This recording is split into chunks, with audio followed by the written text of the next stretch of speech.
Welcome to the Jazz Flyte Podcast. I'm your host, Darrell Scott, and together we will dive into the lives and careers of the jazz legends who have left a rhythmic imprint on the world.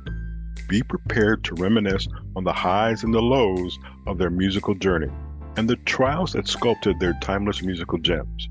We'll preserve the legacy of these extraordinary maestros and find inspiration in the melodies of their lives. Subscribe now and never miss a beat. Now, let's get to the show.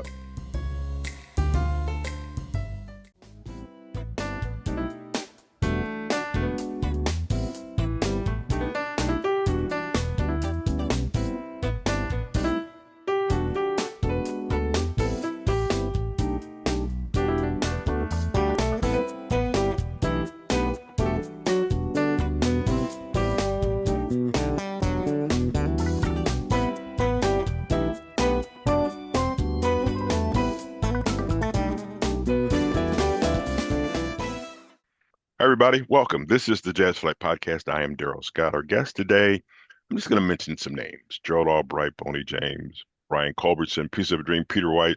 That's just to name a few. They have one person in common that each one of these people has worked with.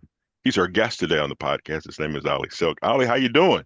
I'm doing great, Darrell, man. Thanks for having me, brother. Appreciate Not it. not a problem, man. This is my pleasure. And he's going to come over here right now as soon as I talk. You can't see him, but yeah, he's over here. Hopefully he'll sit down. Ladies, since you can't see him either, Brody the Wonder Dog has decided to come and kind of be a real part of this show. So if you have a dog, you know that sometimes they need attention.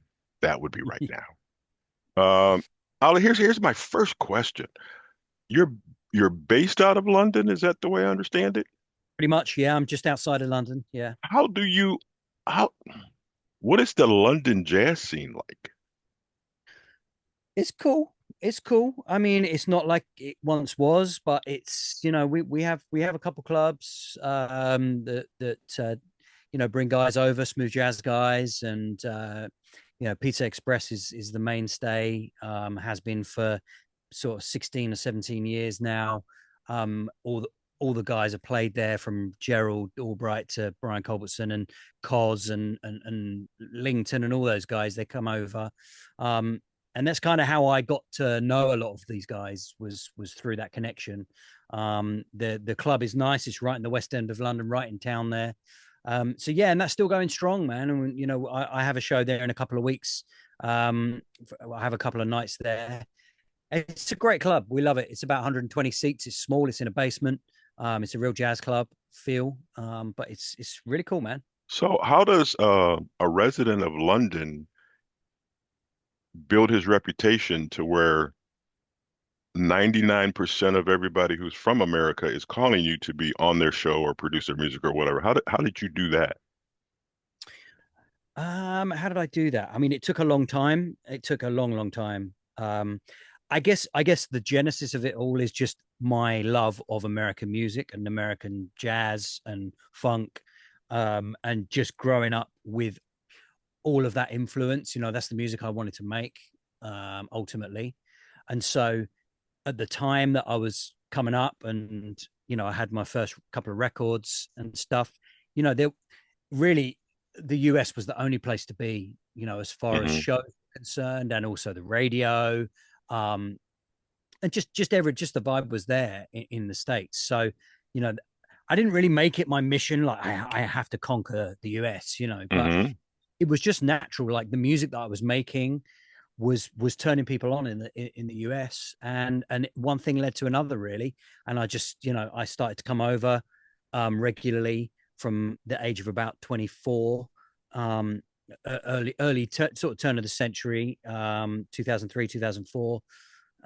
Just started to come over and just get that base, that fan base, coupled with good radio exposure. Radio have always been very, very good to me over the years, to give me exposure and promotion, and that it just kind of, yeah, that's the short answer. So who were you listening to? Who were the people you were keeping an eye on to kind of, I don't want to say develop your style because you had a style, but to get in their ears so they could hear what you're doing? Well, I think in the very beginning, it was the Crusaders, and it was George Duke, probably the first two big ones. Joe Sample in general, his solo work after the Crusaders. I was born in '79, so like when I was young, it was that time of, not George Duke, sorry, Joe Sample had his Ashes to Ashes and good album. Spellbound and that kind of thing. So that sound, that kind, and that kind of Marcus Miller sound as well, that very, very influential. So they were the first guys. Jeff Lorber as well is very important keyboard player for me. And then I don't know, when I was in my teenage years, maybe you could say I was slightly more influenced by acid jazz, Jamiroquai and Incognito, and that kind of sound. That was very hip at the time. I was in college, but also I still kept a very kind of close ear on what was happening in the US. We had a station called Jazz FM. I mean, it still goes now, but it's very different now. But back then, for probably the best part of a decade, smooth jazz was their focus on jazz. Mm-hmm. And it was a big station in London. It was a London-only station, but it was one of the biggest stations in London. So you could switch it on and listen to all the contemporary smooth jazz at the time. At the time, I guess, Acoustic Alchemy, Warren Hill, Peter White, obviously Dave Koz, Culbertson. And so that was a big deal for me. And again, that really, those sorts of albums, when I was starting to make music, like for real, like, releasable music, I guess I was influenced at that point, by the saxophone players of the time, George Howard, Najee, Ronnie Laws always, and the contemporary ones, Jeff Cashua, Steve Cole, Paul Taylor, and their music. I used to like saxophone players a lot. I think I've heard enough sax now. I'm kind of I love the old sax stuff. Warren Hill, his stuff in the '90s was epic. But yeah, back then that was such a big part of the sound. But yeah, so that was influential. And also Brian Culbertson, his production always absolutely top production. So, I produced my own records, so I was getting a lot of tips from that. And that's kind of how I began to shape my sound. But I think ultimately my early sound was a lot more European and a bit more raw. It's more like down to the bone kind of esque, more groove to it and kind of samples and things like that.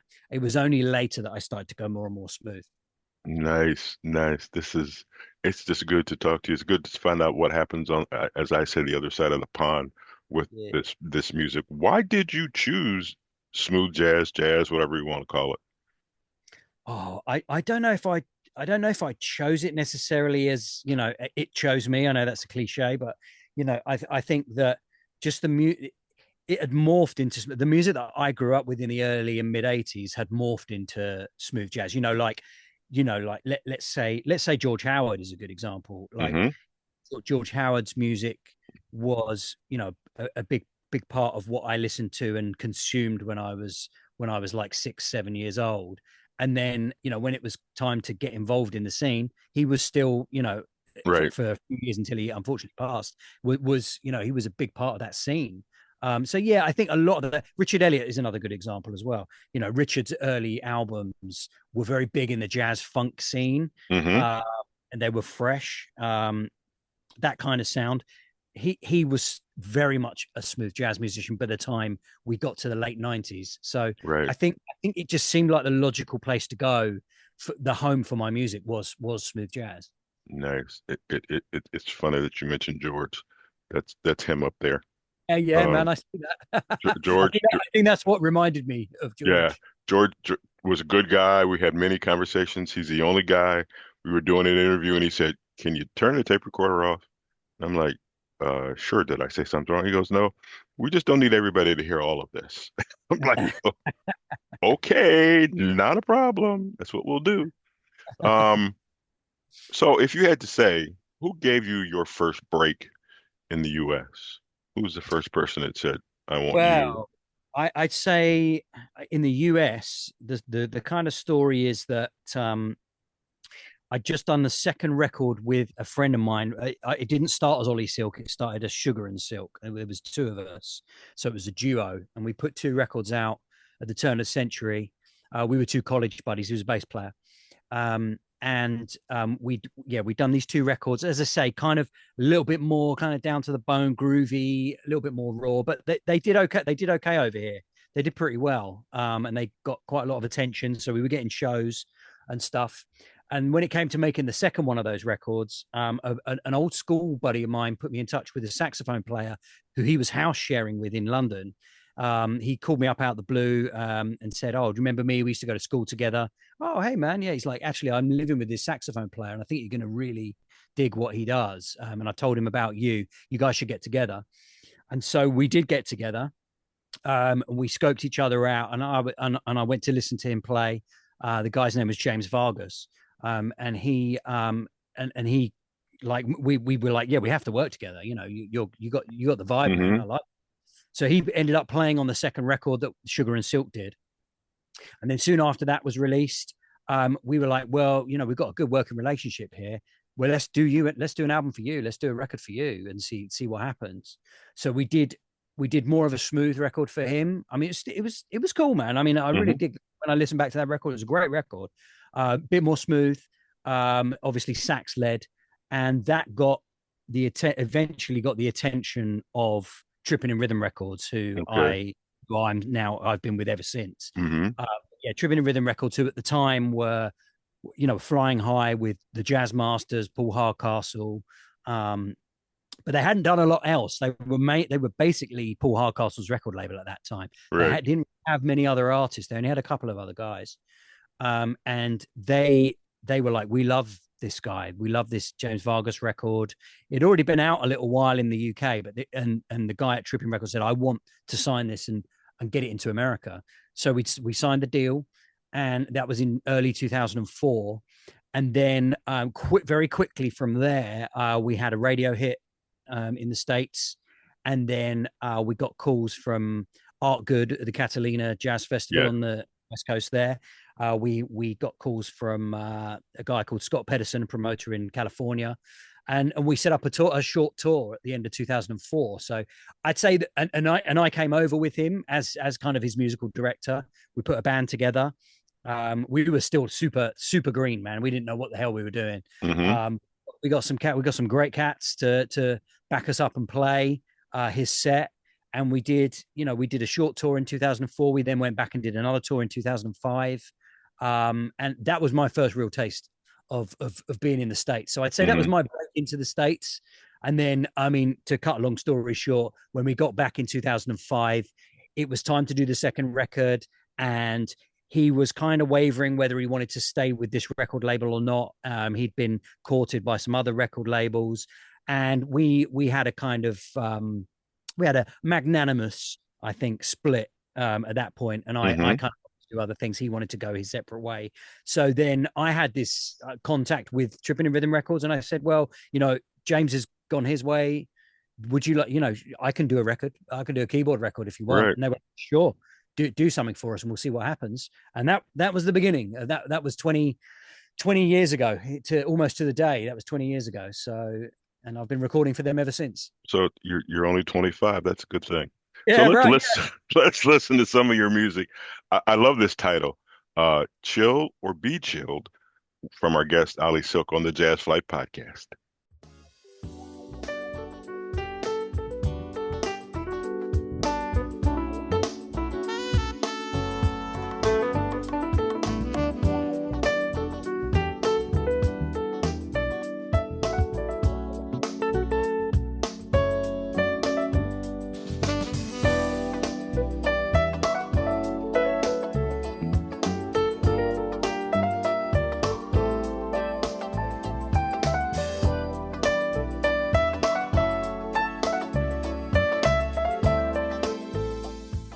Welcome back to the Jazz Flyte Podcast. I'm Darrell Scott. He's Oli Silk. That was "Chill or Be Chilled."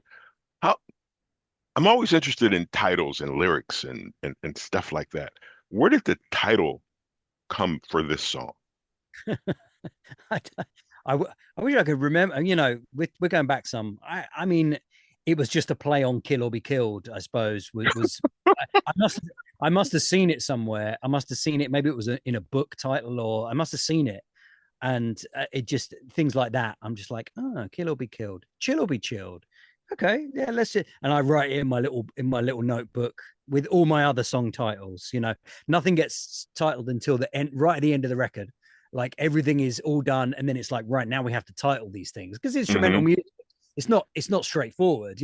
Right. You don't have lyrics to draw from. So often, in between records, like I say, I have my notes, and I'll just have a stack of kind of random musings and thoughts about song titles. And then I'll go back to that and I'll be like, oh, yeah, that kind of fits with that one. So let's call that. And, we'll go down the list. Speaking of that, I ask this question a lot because I'm always interested. So you have the stuff that you have pressed that's on your CDs, albums, so forth and so on. I'm willing to bet there's a drawer in the room that you're in that are unfinished songs. How many of those do you think you have? And how often do you go back to that drawer to go, I think I want to finish this? Good question. Really good question. Yes, I do have a lot of unfinished songs. A lot. I wouldn't even want to. I mean, probably for every record there might be. I mean, songs is a could be a misnomer. They're kind of like grooves, or there might be like a hook and then nothing more. Some are bare bones, but yeah, I mean, maybe for every record there might be. For every 10 songs, there's probably 20 random ideas, sketchings. So yeah, I probably on my hard drive there could be 100 random things, maybe 150 random things that kind of sit there. And the second part of the question, yes, I do sometimes go back. In fact, I quite like going back and listening with fresh ears, because it can be 3 years later, since I did it 4 years later, and I might just stumble across, oh yeah, actually that was a pretty cool groove. Okay, let me spend a couple hours and see if I can take it somewhere that I couldn't do before, but for whatever reason I just had a block or something. Maybe I come back fresh. So yeah, I mean, in fact, there's a song called New Bounce, which I did with Vincent Ingala, which was a big hit for me back in 2020, and that thing was at least 5 years old, that groove, and I never expanded it, and I went back to it and was like, man, this is cooking, but like it doesn't go anywhere. So that was it. That was great, because it's quite an easy way to get a song, because you're like, right. Well, this is already at least like 30 or 40% done. Right. So let's just finish it. We're done. So yeah, that does happen. That's a good question. Oh man, there are times I can't remember where I told this to several people. I want to be a fly on the wall when you're recording, just to see everything that you go through to get from started song to finished song. Are there occasions when, because you produce and mix and do all this other sort of stuff, are there occasions when you finish a song and a feeling moves you and you go, I got to go back and make this change because this hook will work better here as opposed to not having it at all? Yes, that is actually, I would say, the hardest thing to do for me personally, as an arranger or a musician or whatever you would call it, is actually revising. It's kind of probably like a bit like doing an edit on a book. You've got so used to reading a book a certain way if you've written it, or anything, a piece of art or any kind of art like that. Like you've made it a way that you've made it, and it's so difficult to part with that and change things. And that is actually really difficult. Yes, I've had to do it a few times. I mean, we have to do things like radio edits, so we have to cut down Right. for the radio, take a minute out of it. That's a really difficult process, because you're like, I don't want to drop any of this. This is the story that I've told. How can I get from A to C without B? It's Right. impossible. Yes. You have to kind of find a way there. But yeah, so it does happen. And, I don't look forward to it because it's really, really difficult. So how often are you getting calls from America, we'll say, to help out on a record? Now, I understand the whole dynamic of recording has changed to where now you can send tracks and do everything on computer and stuff like that. Don't get me wrong, I'm not a big fan of that, but that's just me. I don't have to play this stuff. But how often is somebody calling you going, hey, we want to do this. Here's my track. I'm sending it to you. Work your magic. How often is that happening? 100% of the time right now. Really? Yep, 100% of the time. In fact, that's this just this week that's happened twice, and yeah, so that's there's kind of a few different types of approach, and it might be that my record label approach me and say, we've got another artist on the label who needs some tracks. This is what happened with one of the instances this week. So then they'll put me in touch with the artist, and the artist will say, oh yeah, great, we've got the hook up here. Here's a demo that I've been working on. Have a listen, see what you think. And see if you can scratch something together. And then, if we dig it, then we can take it to the next level. It could be, in the case of a couple that I've done in the last couple months, is they might want me to play some keyboards on something and feature an artist on something. Just did a great song with a drummer named PJ Spraggins, which is riding high charts right now. And my buddy Ilya Serov on trumpet, and we just did a song together. And that's real nice. I love that. I welcome that. It's a great way of me adding some flow to, and putting my own stamp on a song. Julian Vaughn, I just did a track with him. So that's cool. But yeah, production wise, almost all of the time it's here. I've got a demo. This is it. Can you finesse it? Start from scratch, whatever. Or it might be, can you just give me a song? Have you got anything? Like, I've got nothing. So have you got anything that you worked on that you're not going to use for yourself and you could just give to me and we'll use it? And occasionally I'm not a guy that sits there and knocks out like 3 songs every week. So I'm like, oh yeah, let me go into the history and see. But yeah, I do sometimes have stuff like, maybe I didn't really like this, but maybe you'd like this track and see what you think. So yeah, but it's never a kind of like, we want to record something, can you come out and do it remotely? Or something very rare, very so rare. Considering everything that you do, from music production, your own stuff, other people's stuff, there's 2 kids, the family. I'm a big fan of time management. I'm always looking for how people do it, how people arrange their time, and yours is so sporadic. You could be playing with the kids and the phone rings and it's somebody going, hey, I need your help with this song. How do you manage your time? I mean, how do I manage my time? The main aspect of time management for me is the difference between being away and being here. I think that when I'm here and I'm in the studio, I tend to try and work fairly standard working days. Like, my a normal day whilst I'm at home would be like, we wake up, we get the kids kind of ready for school, my wife will take them off to school or I'll take them to school, and then maybe we'll go to the gym a couple of times a week. But in general, I'll start in the morning, I'll work through, and then kind of afternoon times I'll spend with my family, we'll have dinner stuff. And then if I've got a heavy workload on, I'll go back to work for the evening, and I'll go back to work until 11 p.m. and then I'll knock off and go to bed. So that's the way I structure my time, which kind of works pretty well. And then obviously if I'm away, that's another different kettle of fish with structure time. If I trying to work on music whilst I'm traveling and in a hotel room or whatever, that's very difficult. That requires a lot of discipline, because it's very easy just to say, well, I'm away now, so I can't. But if people need something done, then they need something done. So that's. So you're on the ship a couple of weeks ago. Yeah. What do you take with you to record in the room? Do you have a computer or keyboard? What do you have? Yeah, I mostly take my laptop always. It comes with me everywhere because it does everything live for me. So all my sounds for my live show come from my laptop. I have a little interface here, UAD Apollo Twin, it's called, which has been a wonderful piece of hardware for me. It runs all the sound for me essentially, and so I bring that with me on tour. And then usually I bring.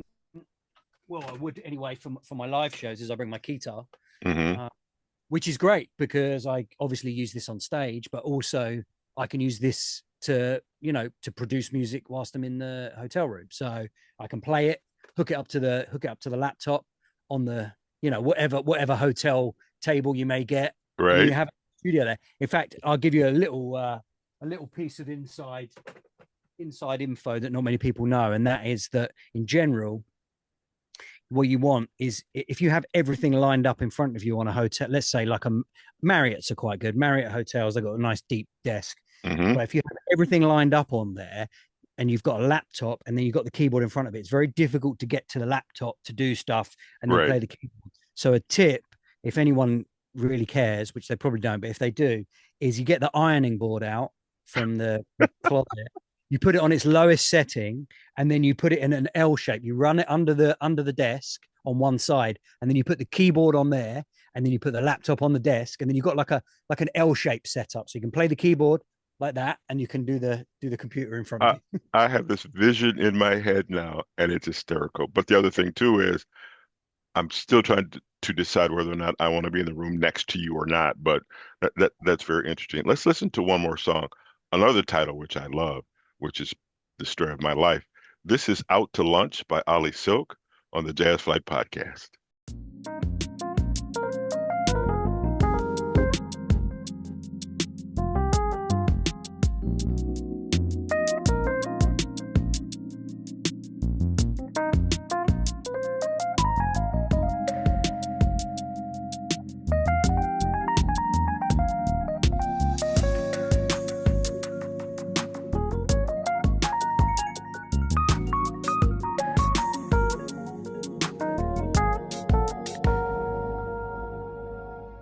That is Out to Lunch, not Oli and I. That's the name of the song. You're listening to the Jazz Flyte Podcast.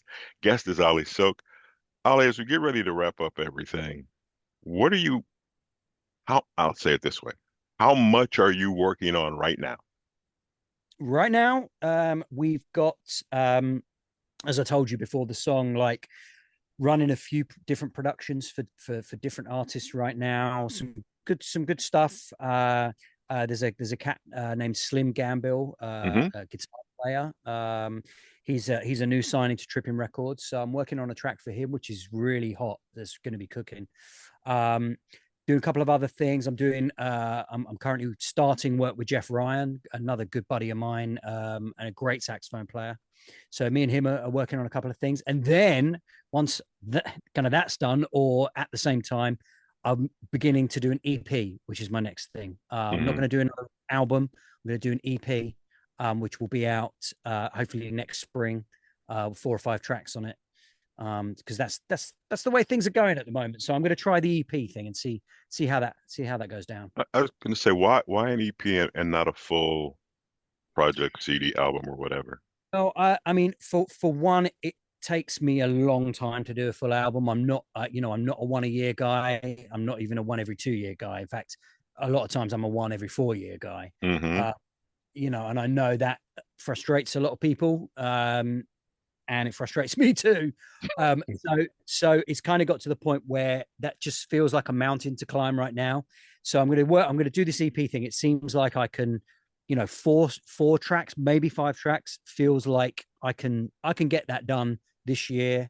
And then the label like it because with Spotify, there's this thing where they put one song out every month and it's like a pre-release kind of song. They playlists, they can get a bit of a buzz going for each song, and then at the end of it they can release the whole EP if people want to do that. So they explained it to me. It's out of my hands, but I'm gonna go for it and see what happens. All right, good luck. Let us know what you get, what you're doing. Of course, we'll put it on our social media and go from there. This has been a tremendous conversation. Where can our fans find you and follow you and see everything that you're doing? I think the best place right now has got to be Instagram. I think for me, I like using Instagram to chat to the fans on direct message, and I put the gig photos up there and stuff so they can get a feel for it. So I'm just Oli Silk Music, Oli Silk Music, and follow me on Instagram. That would be because I need more followers. I keep getting scolded for not having enough followers, and I'm like, well, what are you gonna do? You So got you got one more, and I'll get Portia will do it. So you got two more people that'll happen today. thank you very Ollie, it's been a pleasure. Once again, I thank you for your patience and your time and us working around this silly schedule. But I also understand you're a musician and you got to play. So I will get in where I fit in or fit in where I get in, whatever it says. This has been fun. This is you're an interesting cat. Your energy is tremendous, and I think as I listen to your music, I think I can hear that in your music, and I think that is wonderful.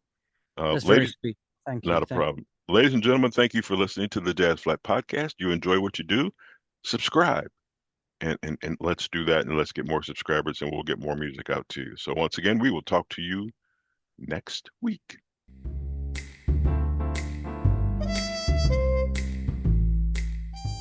Thank you for tuning in to the Jazz Flyte Podcast. I hope you enjoy these stories and soulful melodies that groove through the doors of time. If you want to stay connected with the latest updates and episodes, don't forget to subscribe to my channel and hit the notification bell. Until next time, I'm Darrell Scott.